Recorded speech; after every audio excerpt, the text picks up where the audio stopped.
Աստված հավատարիմ է։ Դեյվիդ Վիլկերսոն, օր ապրիլի 8։ Մաղումից հետո։ Երբ Պետրոսը մաղվեց, նա ձախողվեց, բայց ոչ իր հավատքի մեջ։ Միգուցե մտածեք, ինչպես է դա հնարավոր։ Ի վերջո այս մարդը 3 անգամ ուրացավ, որ ճանաչում է Տեր Հիսուսին։ Վստահ եմ, որ Պետրոսի հավատքը չէր պակասել, քանի որ հենց նա ուրացավ, նրա հայացքը հանդիպեց Տեր Հիսուսի հայացքին, և նա հալվեց։ Նա հիշեց, թե ինչպես էր Տերն ասում իրեն. «3 անգամ կուրանաս ինձ», և Պետրոսը դուրս գնաց, դառնապես լացավ։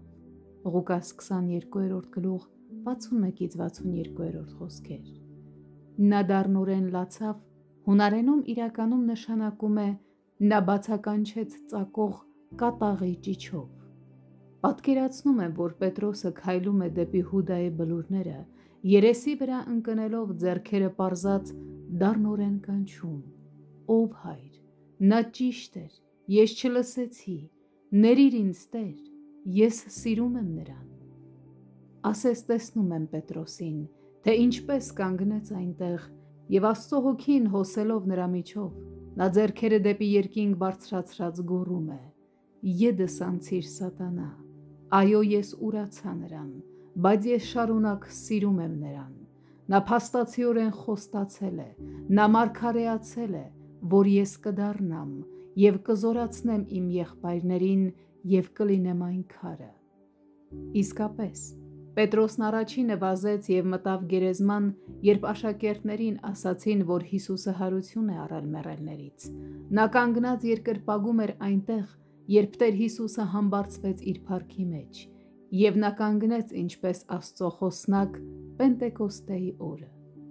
Այսօր շատ նորադարձներ, և հրեաներ, և հեթանոսներ վերադառնում են դեպի Տերը։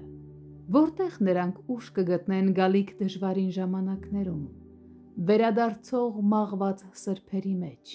ովքեր կարող են իշխանությունով ասել. «Ով որ համարում է, թե հաստատ կանգնած է, թող զգույշ լինի, որ վայր չընկնի»։ Առաջին Կորնթացիս 10:12 խոսք։ Եվ նույնիսկ եթե ձախողվել եք, կարող եք Պետրոսի նման նայել Տեր Հիսուսին և հիշել, որ նա աղոթում է ձեզ համար։ Արդյոք ինչ-որ խորը իրարանցում կա ձեր սրտում։ Ուրեմն լսեք Տեր Հիսուսի խոսքերը և հասկացեք, որ միգուցե սատանային թույլտվություն է տրվել մաղելու ձեզ։ Թեթևությամբ չմոտենաք այդ հարցին և ձեր հայացքը ուղղեք միայն Տիրոջ վրա։